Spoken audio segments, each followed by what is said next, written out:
Hi there, thanks for watching. There's a handout, a link to the handout has been included in the description in the video, which might help follow. So the talk title today is action control. So a prominent view is that what it is to perform an action is to be characterized in terms of control. My contention today is going to be that this view falters when it comes to accommodating absent-minded actions. In particular, characterizations of action in terms of control are doomed to be either too permissive or too restrictive. That's what I reckon. So, to get the phenomenon of concern in focus, among what occurs, we can distinguish between the actions on the one hand and the non-actions on the other. So, if my leg moves, it might be that I've performed an action, say of kicking. On the other hand, it might be that a mere reflex reaction occurred and no activity on my part proper. We want to distinguish between these two when we're trying to characterize action. Now, the assumption I'm going to be making today, which I think is a defensible one, is that we ought to be aiming for a permissive conception of action. Specifically one on which the likes of absent-minded actions qualify as actions proper. Absent-minded fiddling and other absent-minded actions, the thought is, are a pervasive feature of day-to-day waking life, making up a large part of what we actively do. So this already rules out, I think, standard causalist accounts of action. For causalists, all actions are caused by appropriate intentions or over relevant motivational states. Including absent-minded actions would thereby require positing a motivational state corresponding to any given absent-minded action. For example, any given fiddling or adjusting of one's posture as one sits or leaning one way or the other as one stands is going to require that we posit a corresponding motivating mental state. And that's to posit mental states far beyond necessity, I think. So today's focus instead, with causalism set aside, is going to be the attempts to characterize action directly in terms of control. A few things to clear up before we get stuck in. Many processes are controlled by subpersonal goings-on. So my heartbeat, for example, is controlled subpersonally. Similarly, I can control my heartbeat by doing other things. I can speed it up by running. What I think that shows is that the relevant kind of control to appeal to when it comes to characterizing action is personal level control and direct control. So it needs to be the agent who is in control, and the relevant form of control needs to be exercised without one's performing some further action.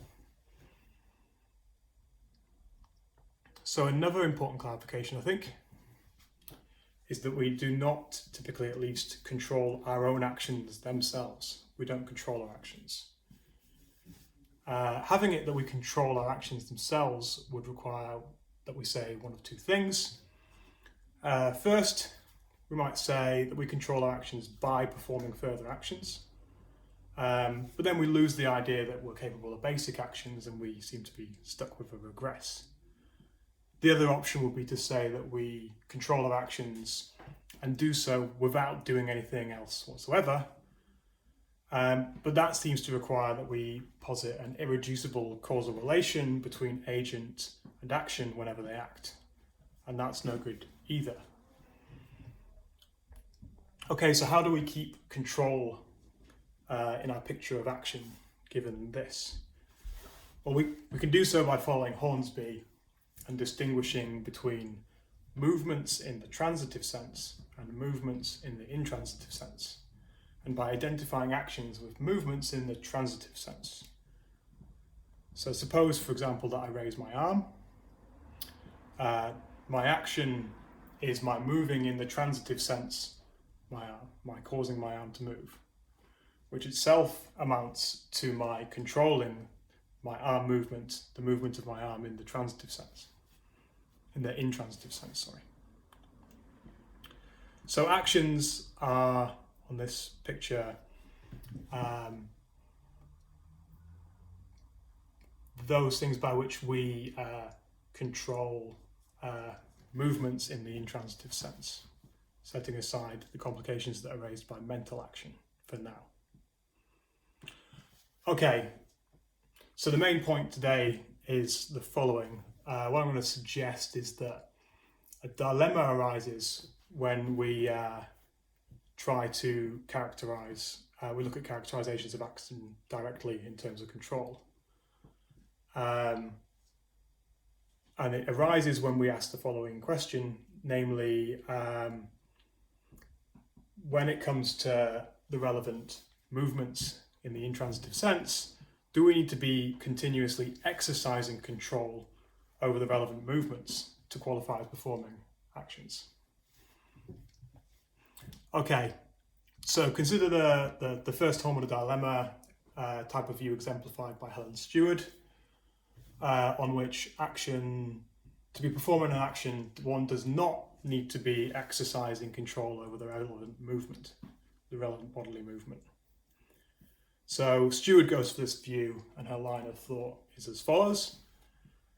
We can catch ourselves performing absent-minded actions. I might catch myself fiddling, for example. Perhaps I've resolved to stop and then I catch myself doing so. Now, Stewart suggests that this is best captured by saying that we can fail to know that the relevant actions and corresponding bodily movements are occurring, and catch ourselves performing the relevant actions in coming to know that the relevant goings-on are going on. Now, the problem is then that it seems like to be exercising continuous control over some bodily movement, one's going to need to know that it's occurring under some description. So this is what leads Stewart to say that when it comes to saying what it is for an action to occur, we need to take a modal approach. So we need to say that one is performing an action if and only if some bodily movement in the intransitive sense is occurring, and one is such that one can exercise direct control over how it unfolds. So that one can exercise control in the relevant sense requires that one have both the ability and the opportunity to do so. So consider how this would include, absent-minded fiddling. I might be fiddling and not have caught myself doing so, not know that I'm doing so. I'm nonetheless such that I have the ability and the opportunity to exercise control over the relevant bodily movements, and that's what makes the relevant. That's what makes the case qualify as one in which I'm performing an action. Okay, so a virtue of this account is that it's permissive in the way we want it to be. It allows us to include absent-minded actions, even those which appear to fall short of self-consciousness. However, the account falls short. It's too permissive. So to reveal that, consider a case of ordinary waking breathing.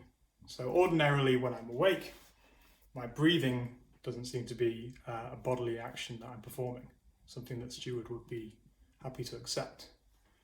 Nonetheless, ordinarily when one breathes, one is such that one can say, hold one's breath, and thereby is such that one has the opportunity and the ability to exercise control over the relevant bodily movements.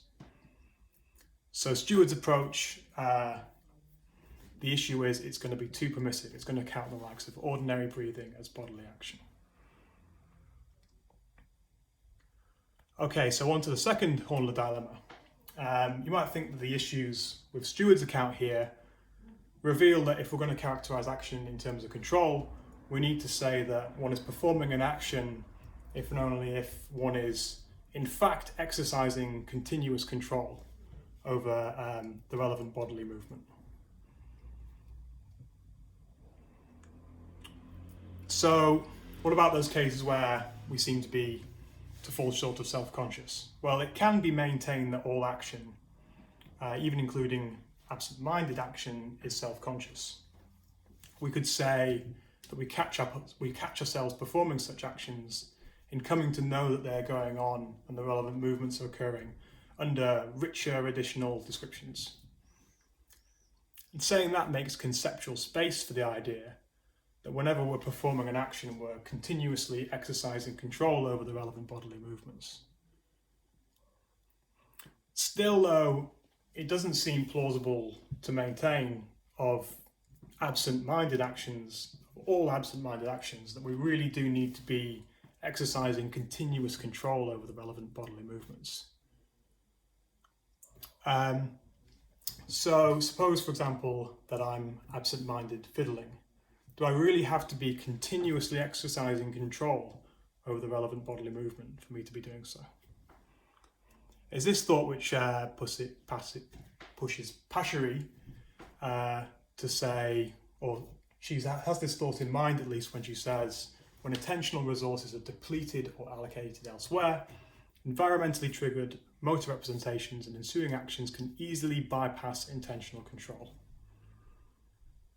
So the thought is, it's not plausible to maintain that even when it comes to absent-minded actions, we really have to be continuously exercising control over the relevant bodily movements. In this way, we seem to have be stuck with a count of action which is too restrictive.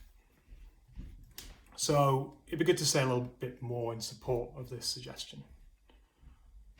And I think we can do so by comparing absent-minded actions like fiddling to non-actions like, say, ordinary blinking.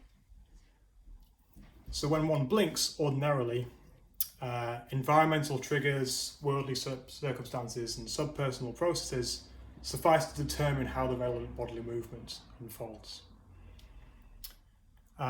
Blinking, that is only ordinary blinking, is only controlled by one's environment and by subpersonal processes. It's not blinking isn't controlled by agents themselves. That's why, on the account that we're now looking at,